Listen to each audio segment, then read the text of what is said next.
Fala Tricolada! Para quem não me conhece, eu sou Alexandre Antônio, sejam muito bem-vindos ao canal Tricolada, canal da família Tricolor. E para você que está sempre aqui assistindo meu canal, muito obrigado por ter voltado, porque aqui tem vídeo todo dia falando do nosso Fluminense. Então vamos logo aos assuntos, porque tem coisa pra caramba para falar e muito importante.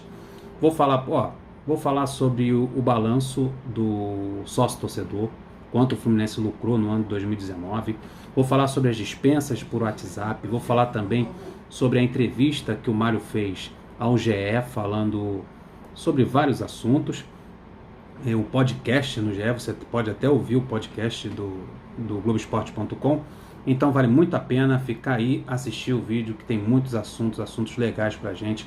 Até do Fred, ele falou nessa entrevista e eu trouxe a informação aqui. Não peguei todas as informações que lá estavam, peguei as mais importantes que possam interessar você que está assistindo aqui nesse momento. Então vamos lá aos assuntos, tem muita coisa. Em 2019, saiu o balanço de 2019 do sócio-torcedor. O Fluminense está em 13º lugar.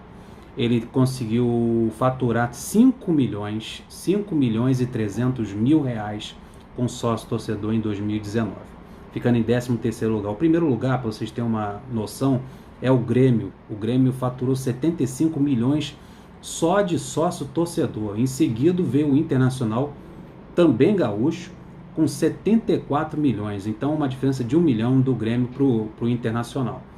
Para você ver a diferença, o Fluminense está em 13º lugar, o primeiro e o segundo colocado, é uma diferença enorme, e eu acho que o Fluminense pode lucrar muito mais ainda com sócio-torcedor, mas isso depende do engajamento de nós, torcedores, daqueles que ainda não são, porque 5 milhões ainda é muito pouco. A gente espera que esse ano de 2020 tenha um boom aí e esse número de sócios aumente para a gente poder subir nesse ranking, que é muito importante. Mas isso também leva muito em consideração ao estádio novo do Grêmio, estádio moderno, todo mundo sentado, toda a modernidade. O Internacional também tem um estádio novo que foi construído para a Copa do Mundo de 2014, e isso facilita muito a fidelização dos sócios torcedores.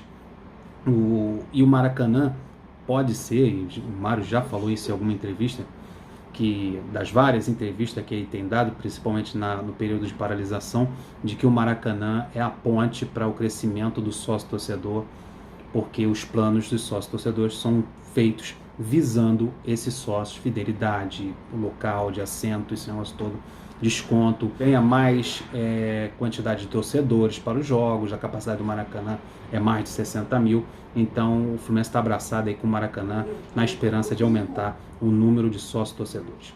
E o Grêmio e o Inter é um exemplo disso, com as suas arenas modernas. Outro assunto, o Fluminense estendeu a intertemporada virtual. O Fluminense está treinando virtualmente, cada jogador em sua residência. O Mário estendeu esse período. Agora vai até o dia 31 de maio, freando aí toda a pressa, toda a correria da FERJ para começar logo o campeonato estadual. Isso mostra que o Mário, a diretoria tricolor, não tem pressa nenhuma de voltar ao CT do Fluminense com as atividades presenciais, já que ele prolongou esse período até o dia 31 de maio. Depois do dia 31 de maio, aí já é outro assunto, como já falei em vídeos anteriores. O Mário, mesmo com essa paralisação, mesmo com esse período prolongado aí de treinos virtuais, está correndo atrás, contratando empresas, ajeitando o CT para receber esses jogadores presencialmente. Agora vamos falar da dispensa pelo WhatsApp, vamos dizer assim, esse absurdo, a melhor expressão, esse absurdo que aconteceu em 2017, ainda na gestão Pedro Abad, que seria muito interessante encontrarmos o culpado disso aí. Responsabilizar quem fez esse absurdo com os cofres do clube. 7 jogadores foram dispensados nesse período aí de 2017 na gestão Abad. Acreditava-se numa economia de 20 milhões com essas dispensas, mas que na verdade o que gerou essas dispensas, essas demissões sumárias via aplicativo de celular, foram processos e penhoras ao clube até hoje, desde 2017 até hoje. O Fluminense está tendo um trabalho jurídico do Fluminense, um trabalho tremendo aí para resolver esse problema. Vou citar aqui o exemplo do zagueiro Arthur, um jogo pelo time profissional do Fluminense. Estava 1 ano de contrato com o Arthur, apenas 1 ano, 2 meses. O jogador pediu 460 mil reais na justiça e o clube só pagou 135. O clube vem sofrendo penhoras e, aliás, vem sofrendo juros desse valor aí até hoje. O jogador poderia muito bem ter sido emprestado, só vivia sendo emprestado, e o time e o clube não teve a paciência de emprestá-lo por mais um ano, decidiu demitir o jogador pelo WhatsApp. O outro absurdo é o goleiro Cavalieri, ídolo de muitos torcedores do Fluminense, campeão brasileiro em 2012, que ele foi um dos grandes responsáveis pelo aquele título, 352 jogos pelo clube. Eu fiz até um vídeo aqui nesse canal falando dos maiores goleiros da história do Fluminense, e o Cavalieri está incluído nisso aí. Foi dispensado por WhatsApp, um absurdo completo, uma falta de respeito com um goleiro campeão brasileiro. Restava para o Cavalieri 2 anos de contrato ainda.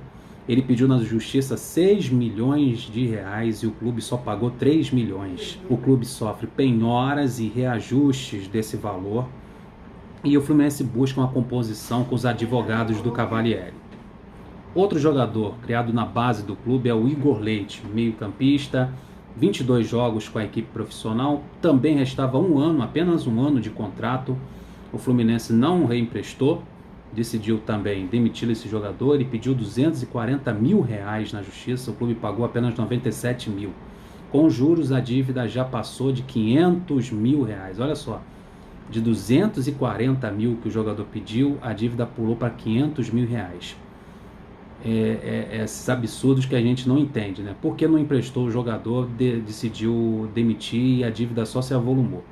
Outro também dispensado por WhatsApp foi o Henrique, o zagueiro Henrique, conhecido de todos pelo Palmeiras, seleção brasileira, capitão. Na época que ele foi demitido do Fluminense, ele era capitão da equipe e zagueiro titular, 119 partidas. Restava também um ano para o contrato do Henrique acabar. Ele pediu 9 milhões na justiça ao Fluminense, o Fluminense recorreu e aguarda pauta no julgamento para poder decidir essa ação do zagueiro Henrique. Outro também foi o Marquinhos, com 199 jogos pela equipe, fez aquele gol salvador em 2009, aquele chute de fora da área em cima do Curitiba que salvou o Fluminense, ajudou a salvar o Fluminense do rebaixamento quase certo. Estavam 2 anos para o Marquinhos ainda no clube. Ele pediu na justiça 6 milhões, recebeu apenas 1 milhão, e em 2019 a justiça penhorou 10 milhões do clube, 10 milhões do clube. Mas ainda cabe um recurso aí para o Fluminense, e o Mário está correndo atrás disso aí. Essas informações foram todas trazidas pelo Mário na sua entrevista ao Globoesporte.com. Um assunto que já foi resolvido é do Robert, garoto também da base, nunca deu certo, jogou 14 vezes na equipe profissional, mas ficou...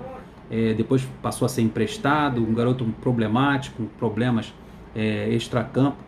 Restavam 2 anos para o Robert, cria de Xerém, pediu 1 milhão na justiça e o Flu pagou 480 mil, mas buscou acordo e quitou o saldo devedor reajustado. Então o Robert, a coisa já foi resolvida, né, na Justiça do Trabalho.